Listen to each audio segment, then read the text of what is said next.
యేసుక్రీస్తు పరిశుద్ధ నామమున అందరికీ శుభములు. లిటిల్ ఫౌండేషన్స్ ఎల్జిఎం చర్చ్ వారు సమర్పిస్తున్న ఈ మా కార్యక్రమమును ప్రతి మంగళవారం ఉదయం 6:30 గంటలకు ఇదే సమయం నాకు తప్పక వీక్షించి దైవాశీస్సులు పొందగలరని ప్రేమతో ఆహ్వానిస్తున్నాను.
యేసు ప్రభుతో తన శిష్యులు ఒక రోజు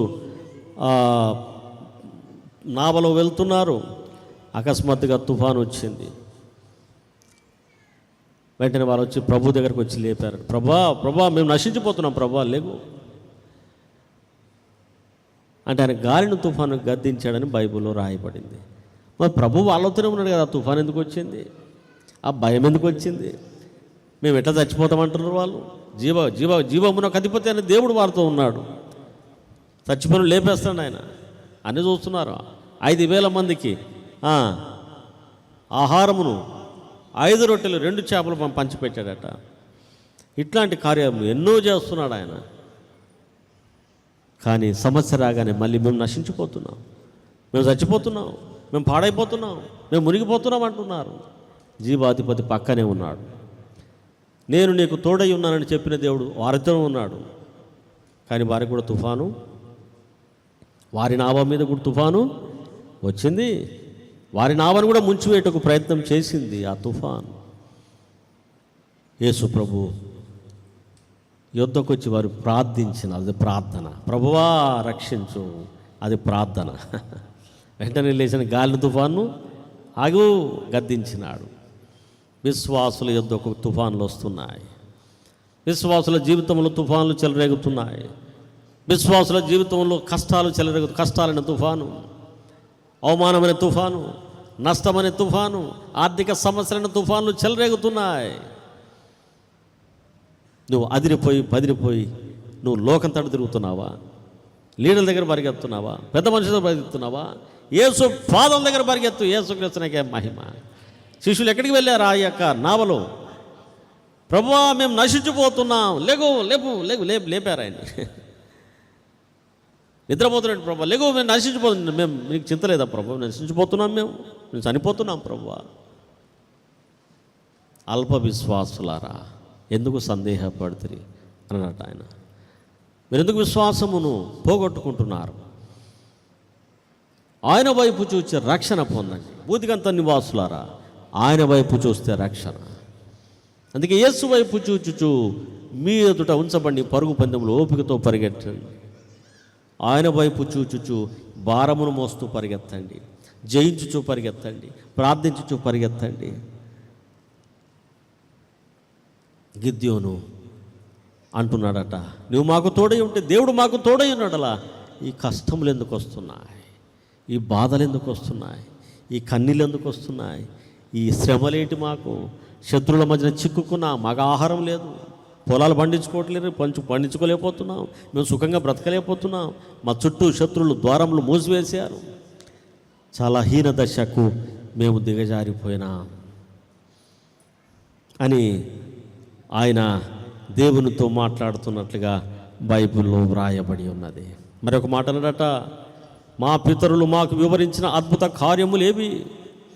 మమ్మును యెహోవా దాస్యత్యం నుంచి విడిపించారని చెప్పారు కదా, ఆ దేవుడేడి? అద్భుతాలు చేసే దేవుడేడి? ఈ మిద్యానుల చేతికి ఎందుకు అప్పగించాడు మరి దేవుడు మాకు తోడై ఉంటే అని ప్రశ్న దేవునితో వేస్తున్నాడు గిద్యోను. గిద్యోను అనే మాటకట శత్రువును నరికివేయవాడు అని అర్థం, శత్రువును నాశనం చేయవాడు అని అర్థం అంట. దేవుడు ఆ వ్యక్తి వద్దకు వచ్చి, నువ్వు బలాఢ్యుడవు, నువ్వు శత్రువును నాశనం చేయబోతున్నావు. అయితే ఆయన అడిగిన ఈ ప్రశ్నలన్నిటికీ దేవుడు మరి చెప్పిన జవాబు ఏంటంటే, మా పితరులు లేరు, మోషే అనే ప్రవక్త, యెహోషువ ప్రవక్త, వీళ్ళందరూ ఏరి ఎర్ర సముద్రం జీలు చేశాడట దేవుడు, చాలా అద్భుతాల సంగతి చెప్పారు, నీళ్ళను రక్తంగా మార్చాడట, అక్కడ 10 తెగుల చేత ఐగుప్తులను బాధ పెట్టాడట దేవుడు, మమ్మల్ని అందరూ నడిపించాడట బయటికి, ఇవన్నీ చెప్తాను వాళ్ళంతా. కానీ దేవుడేడి మరి? ఆ దేవుడు ఎక్కడున్నాడు? అద్భుతాలు చేసిన దేవుడేడి అని అడుగుతున్నాడు గిద్యోను దేవుణ్ణి. దేవుడు దానికి ఏం జవాబు చెప్పలే, వాటన్నిటికి జవాబు చెప్పలేదు. కానీ ఆయన ఒక మాట చెప్తున్నాడు 14వ వచనంలో, యెహోవా అతని తట్టు తిరిగి బలము తెచ్చుకొని వెళ్ళి మిద్యానీయుల చేతిలోంచి ఇశ్రాయేలును రక్షింపము, నిన్ను పంపిన వాడను నేనే. ఆయన చాలా ప్రశ్నలు వేస్తున్నాడు, దేవునితో ప్రశ్నలు వేస్తాడట. ఈ రోజులో అంత ప్రశ్నే, మొత్తం క్వశ్చన్ మార్కే. ప్రతి వారు ప్రశ్నలు వేస్తున్నారు, ప్రతి వారు ప్రశ్నలే. దేవుడు చెప్పే మాటను వినుట మానేసి ప్రశ్నలు మొదలుపెట్టారు చాలామంది. అట్లెందుకైద్ది, ఇట్లెందుకైద్ది, ఇట్లుంటే అట్లెందుకైద్ది, దేవుడు అట్లెందుకు చేశాడు, వీళ్ళకి ఇట్లెందుకు జరిగింది, ఆయన నిజమైన దేవుడికి ఇట్లెందుకు జరుగుతుంది? రకరకాలైన ప్రశ్నలతో నిండిపోతున్నారు. మిక్కిలి ప్రియమైన బిడ్డలారా, నీ ప్రశ్నలన్నిటికీ దేవుడు జవాబు చెప్పాల్సిన అవసరము లేదు, చెప్పడు. దేవుడు చేయాల్సిందే ఆయన చేస్తాడు. కనుక ప్రశ్నలు వేయకండి. మనం ప్రశ్నించే స్థితిలో లేవు. మనం వేసిన ప్రశ్నలకి దేవుడు జవాబు చెప్పడు. మన ప్రశ్నలకి ఒకటే జవాబు, ప్రభువైన యేసు క్రీస్తు అనే నామమే జవాబు అయి ఉన్నది. కనుక గిద్యోను చాలా ప్రశ్నలు వేశాడు. అయితే దేవుడు ఒకటే జవాబు చెప్తున్నాడు, ముందు నువ్వు లేచి బలము ధరించుకొని వెళ్ళి మిద్యానీయుల చేతిలోంచి నా ప్రజలను విడిపోయి అన్నాడు. ఆయనకేం అర్థం కావట్లే, ఎవరైనా నన్ను విడిపించమంటాడు, నేను ఎట్లా విడిపిస్తా? నేను బలహీనుడను, నేను శక్తిహీనుడను, నేను కులహీనుడను, నేను బుద్ధిహీనుడను, మతిహీనుడను, జ్ఞానం లేనివాడను, నన్ను ఎవరు లెక్క చేయరు, నేను ఎట్లా విడిపిస్తా? నేను రాజునా? నేను పరాక్రమవంతున్నా? నన్ను ఆయనకు పడ్డాడేంటి? నీవే విడిపించాలంటే వాళ్ళ కోసం ఆలోచన చేస్తాను, కానీ వాళ్ళు విడిపించే శక్తి నా దగ్గర ఎక్కడిది? బలహీనులను బలపరచువాడు యేసుక్రీస్తునికే మహిమ. నేను నిన్ను పంపుతున్నా, గిద్యోను లేచి వెళ్ళు, నేనే నిన్ను పంపుతున్నాను, బలము ధరించుకో అని చెప్పినప్పటికీ వెరీ గుడ్, దేవుడు నన్ను బలపరుస్తున్నాడు అనుకోలే గిద్యోను. మళ్ళీ అన్నాడట, అయ్యా 15వ వచనంలో రాయబడింది, నా చిత్తము నా ఇల్లవాడా, దేని సహాయం చేత నేను ఇశ్రాయేలు రక్షింపగలను? నా కుటుంబం మనష్షే గోత్రములో ఎన్నిక లేనిది, నా పితరుల కుటుంబములో నేనే కనిష్ఠుడను అనగా చిన్నవాడనై ఉన్నాను అని ఆయనతో చెప్పాను. ఏమంటానంటే మనష్షే ఎఫ్రాయిములు యాకోబు యొక్క కుమారులు. ఎఫ్రాయిములోయే దేవుడు దీవించాడు, ఎఫ్రాయిము కుటుంబమును గోత్రమును ఆశీర్వదించాడని బైబుల్. ఆయన చిన్నవాడు, మనష్షే పెద్దవాడు అయినప్పటికీ ఆయన మీదకే దీవెన వచ్చిందట, యోసేపు కుమారుడు. అయితే మేము మనష్షే గోత్రికులము, ఎఫ్రాయిమీలు ఆశీర్వదించబడ్డారు. నేను మనష్షే గోత్రం నుంచి వచ్చాను, ఎన్నిక లేని కుటుంబం మాది, మమ్మల్ని ఎవరు అందులో నేను మా ఇంట్లో చిన్నవాడిని, నన్ను ఎవరు లెక్క చేస్తారు ప్రభువా? నా మాట ఎవరింటారు ప్రభువా? నేను ఎట్లా యుద్ధం చేస్తా ప్రభువా? నేను తృణీకరించబడిన వాడిని, ఎన్నిక లేని వాడిని, నా గోత్రం కూడా పెద్ద దీవించబడ్డది కాదు కదా. నేను కుటుంబంలో మళ్ళీ చిన్నవాడను, చిన్నవాడిని ఎవరు పట్టించుకుంటారు ప్రభువా? పెద్ద పెద్ద వాళ్ళని పట్టించుకుంటారు, కానీ ఈ చిన్న చిన్న వాళ్ళని ఎవరు పట్టించుకుంటారు తండ్రి అని దేవుణ్ణి అడుగుతున్నట్లుగా ఉంది బైబుల్లో. కానీ దేవునికి ఎవరు కావాలట? నువ్వే కావాలి నాకు అంటాడు దేవుడు. చిన్నవాడా నీవే కావాలి నాకు. చిన్న మంద, చిన్న చిన్న బుడ్డ సేవకులు ఉంటారు కొంతమంది నాలాంటి వాళ్ళు. ఎవరు పట్టించుకుంటారు మమ్మల్ని అనిపిస్తుంది అప్పుడప్పుడు. అసలు నేను చేసే సేవేనా, నేను చేసే సేవేనా, సేవే అంటారు దీన్ని అనిపిస్తుంది నాకు అప్పుడప్పుడు. అరే ఎక్కడ ఏ అయ్యగారి దగ్గర లక్షలు పోతారు, వేలు లక్షలు పోతారు, నేను ఏం చేస్తాను? సేవేనా ఇది? అసలు ఇది తక్కువ మంది వస్తుంటారు నా చర్చి, చాలా తక్కువ మంది. ఇది ఏం సేవ చేస్తాను నేను? నన్ను ఎవరు లెక్క చేస్తాను? ఎవరు పట్టించుకుంటారు? అసలు ఎన్నిక లేని సేవ,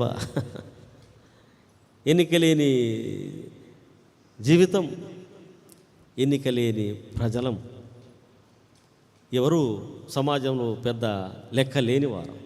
నేను అనుకుంటాను నన్ను ఎవరు లెక్క చేస్తారు? పెద్ద సేవకుని కాదు నేను, పెద్ద శక్తి లేదు నాకు, చనిపోయే వాళ్ళు పెద్ద శక్తి నాకు లేదు, అద్భుతాలు చేసే శక్తి నా దగ్గర లేదు.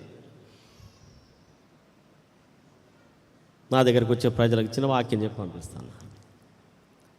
దేవుడు నన్ను వాడుకుంటున్నాడా నిజంగా? నేను చేసే సేవేనా అని చాలాసార్లు నాకు అనిపిస్తుంది.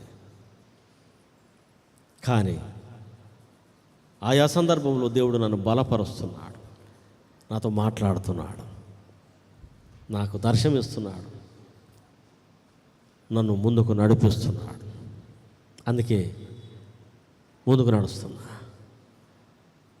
బలహీనులు కావాలట దేవునికి, తృణీకరించబడిన వారు కావాలట, నెట్టివేయబడిన వారు కావాలట. దేవుడు అట్టివారిని ఎన్నుకుంటాడని భక్తుడైన పౌలు అంటున్నాడు. గిద్యోను అంటున్నాడు, నా కుటుంబంలో నేను ఎన్నిక లేని వాడను. నువ్వు అనుకుంటున్నావా నా కులములో నేను ఎన్నిక లేని వాడను? నేను తక్కువ కులస్తుడను, డబ్బు లేదు నాకు, డబ్బు గలవారిదే ఈ లోకములో పై చేయి. అవునా? ఎవరి దగ్గర డబ్బు ఉంటే వాళ్ళది, వాళ్ళ మాట నడుస్తుంది, మన మాట ఎందుకు నడుస్తుందండి? సేవకుల్లో కూడా డబ్బు ఉండాలా, డబ్బు ఉంటేనే అందరూ చూస్తారు, లేకపోతే ఎవరు పట్టించుకోరు. నీ దగ్గర డబ్బు అయినా ఉండాలా, నువ్వు గొప్ప వ్యక్తి పైన ఉండాలా, లేకపోతే నేను ఎవరు లెక్క చేయరు. లోకంలో అంతే, దేవుని రాజ్యంలో కూడా అంతే. బలహీనులను ఎవరు లెక్క చేయరు. పెద్ద కులం ఉండాలి, లేకపోతే పెద్ద మతం ఉండాలా, లేకపోతే పెద్ద స్థితి ఉండాలా, ఆస్తులు ఉండాలా, అంతస్తులు ఉండాలా, అన్నీ ఉండాలా లోకానికి. కానీ దేవునికి ఇవేవి అక్కర్లేదు. దేవునికి అవసరం లేదంటాడు దేవుడు. ఆయన మనుషుని యొక్క పై రూపము చూచువాడు కాదు. దేవునికి హృదయము కావాలా, ఆసక్తి గలవారు కావాలా. దేవునికి ఆశ గలవారు కావాలి. దేవుని కొరకు జీవించాలన్న ఆశ ఎవరికి ఉందో అట్టివారి దగ్గరకు వస్తాడు దేవుడు. అట్టివారిని అనుకుంటాడు దేవుడు, అట్టివారిని రక్షిస్తాడు దేవుడు. ఆసక్తి గల వారిని ఎప్పుడు దేవుడు పిలిచాడు, ఆసక్తి గల వారిని దేవుడు వాడుకున్నాడు. పని చేస్తున్న వారిని దేవుడు వాడుకున్నాడట. ఎల్లప్పుడు కూడా దేవుడు ఎవరైతే ఆసక్తి కలిగి తమ పనులు చేస్తున్నారో అట్టి వారిని పిలిచాడు దేవుడు. వెనక్కి వెళ్ళిపోయే వారికి, ఆశ లేని వారు, ఎవరైతే పోతే మాకెందుకు, నాది నేను చూసుకుంటే చాలు అనుకున్న వారిని దేవుడు ఇప్పుడు వాడుకోలే. నీకు ముందు ఆశించు.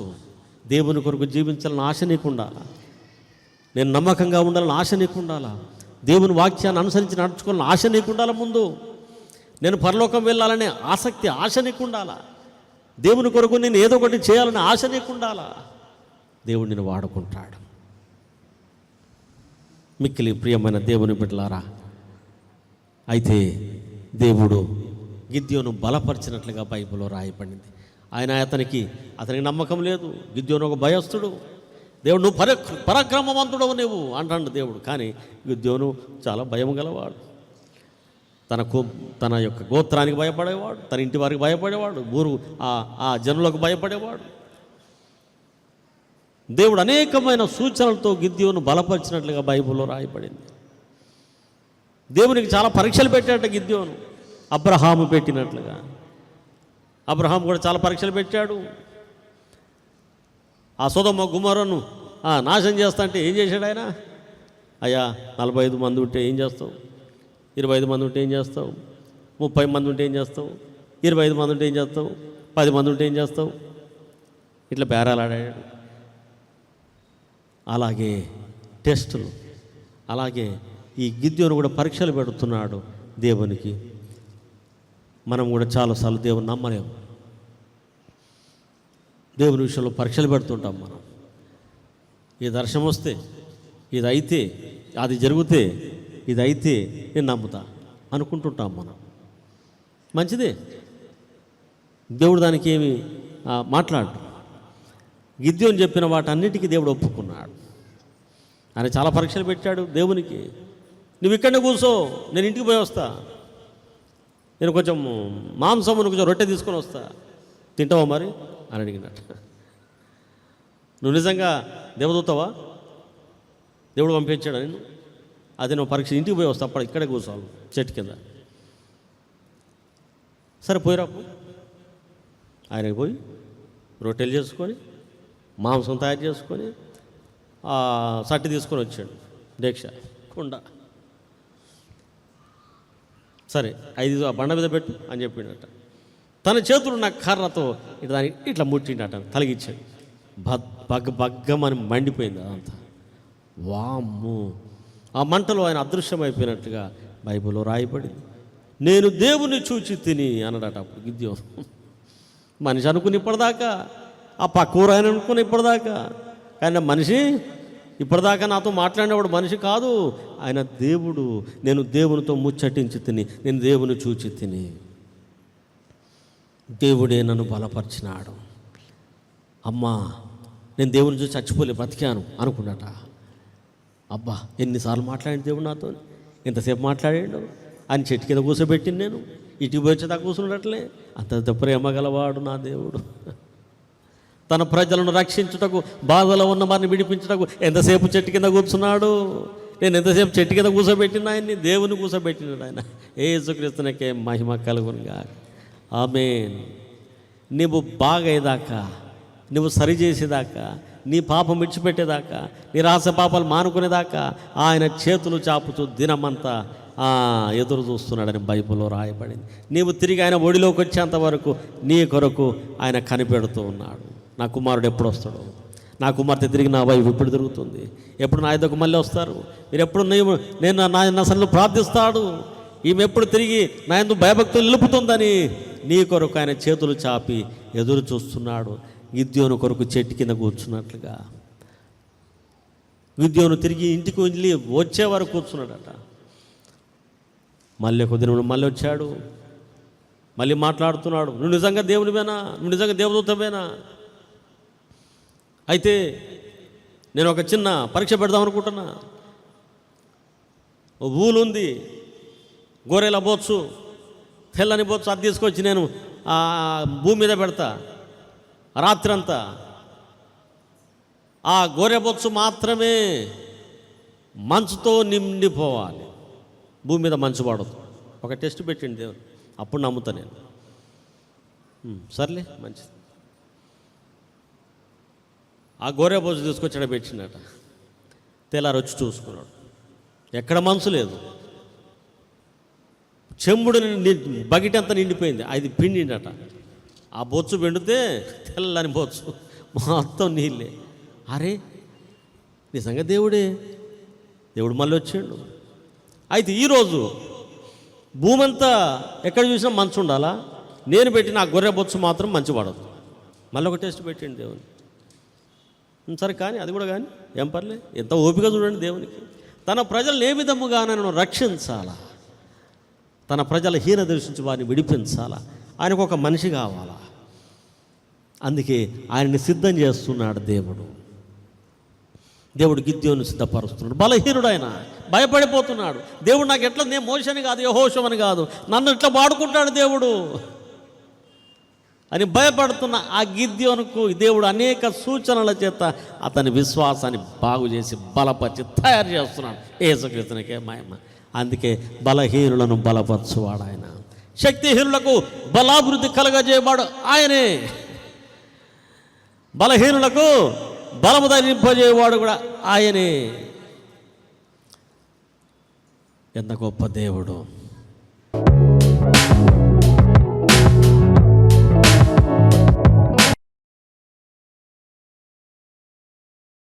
సర్వశక్తి మిక్కిలి కనికరం గల తండ్రి, నీ బంగారు పాదములకు స్తోత్రములు. నీవు ఇచ్చిన వాక్యం నీ ప్రజలతో ఉంచున్నాను ప్రభా.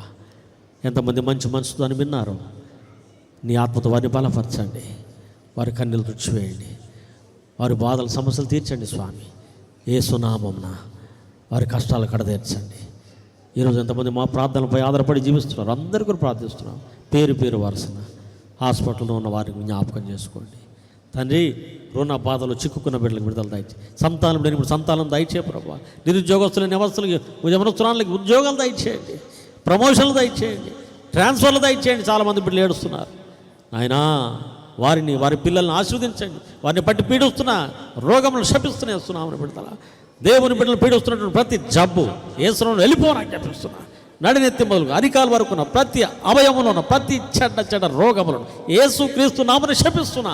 దైవశక్తి నిన్ను స్వస్థపరచును గాక. ఇప్పుడే యేసు నామమున విడుదల పొందు, యేసు నామమున స్వస్థత పొందు, యేసుక్రీస్తు పరిశుద్ధ నామమున విడుదల కలుగును గాక. Jesus name. నమ్మిన ప్రతివానికి స్వస్థత. యేసయ్యా నీ బిడ్డలకు విడుదల దయచేయి, వారిని బాగు చేయి ప్రభా. నీ రాజ్యం గురించి సువార్త ప్రకటించబడింది, రోగుల కొరకు బాధిస్తున్నాను నాయన, వారికి విడుదల దయచే నాయన. నీ బిడ్డల భయంతో కొంతమంది ఇక్కడికి వచ్చినారు, ఆ భయములు పారద్రోలండి. యేసు నామమున వారికి ఆదరణ దయచేయి, వారి విశ్వాస జీవితం లోపాలు తీర్చి వారిని మళ్ళీ నిలబెట్టు ప్రభా. ఆయన కరుణించండి. దేశంలో ఎంతమంది ఈరోజు ఆయన మరి యుద్ధ బారిన పడి నష్టపోయినారు, ప్రాణాలు పోగొట్టుకుని, ప్రియులను పోగొట్టుకుని, అందరిని ఆదరించి ఓదార్చండి. లోకం కొరకు కూడా మనుషులందరూ కూడా ప్రార్థించమని చెప్పావు. మా ప్రభుత్వంలో చేయవారిని, మా ప్రపంచంలో సంఘములన్నిటినీ, ఆయన నాయకురాలను ప్రభా, మరి మా యొక్క మినిస్టర్లను, ఎమ్మెల్యేలను, తన లీడర్లను, ప్రతి మరి డిపార్ట్మెంట్లో పనిచేస్తున్న ప్రతి నాయకుడిని, ఆయన ప్రతి ఆఫీసర్ని మీరు దీవించి ఆశ్రయించి తండ్రి, దేశంలో శాంతి సమాధానం ప్రసాదించి నెమ్మది న్యాయములు జరుగుటకు సహాయం చేయ ప్రభా. కరువు కొరల నుంచి రక్షించండి, యుద్ధముల నుంచి మమ్మల్ని రక్షించండి ప్రభా. మంచి పంటలు మాకు దయచేయి, నీ దయగల చేతులకు మా బ్రతుకుల జీవితాలు సమర్పిస్తున్నాం. మమ్మల్ని దీవించుము, ఆశీర్వదించుము, బలపరచము. నీ వాక్యమును హత్తుకొని జీవించుటకు నేర్పించండి. ప్రేమ కలిగి సత్యము చెప్పుతూ ప్రభువా నిన్ను హత్తుకొని బ్రతుకుటకు నేర్పించు. నిన్ను ఒకరితో ఒకరు అబద్ధములు చెప్పుకోక సత్యములు పలుకుచూ జీవించే కృప దయచేయి. నీ దయ, నీ కనికరము, నీ కృప మాకు తోడై ఉంచి మమ్మల్ని ముందుకు నడిపించు స్వామి. ఘనత మహిమా ప్రభావాలకు సమర్పిస్తూ యేసుక్రీస్తు పరిశుద్ధ నామమున వేడుకొంచున్నాను తండ్రి. ఆమేన్. మన తండ్రి అయిన దేవుని ప్రేమ, పరిశుద్ధాత్మ సహవాసం, యేసుక్రీస్తు కృప సదాకాలం మనందరికీ తోడై ఉండుగాక. ఆమేన్. ఆమేన్.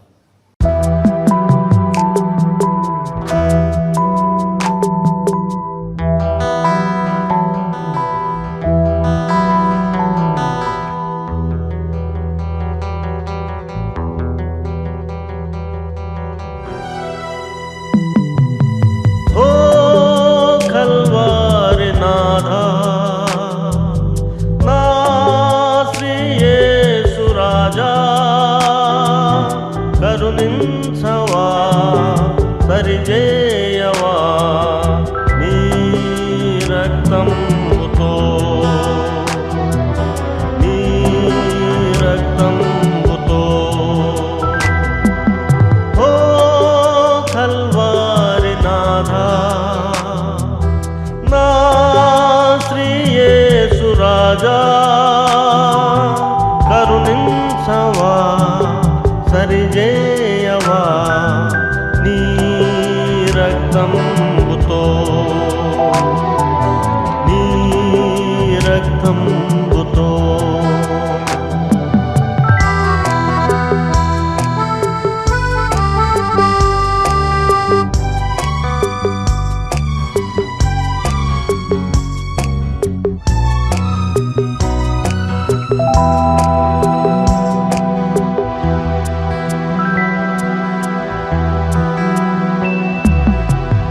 పాపదోషంబు తొలగించవా, దరిజేర మార్గంబు చూపించవా. నా పాపదోషంబు తొలగించవా, దరిజేర మార్గంబు చూపించవా. ఎన్నాళ్ళు ఈ బాధై పాపికి, ఒకసారి కృప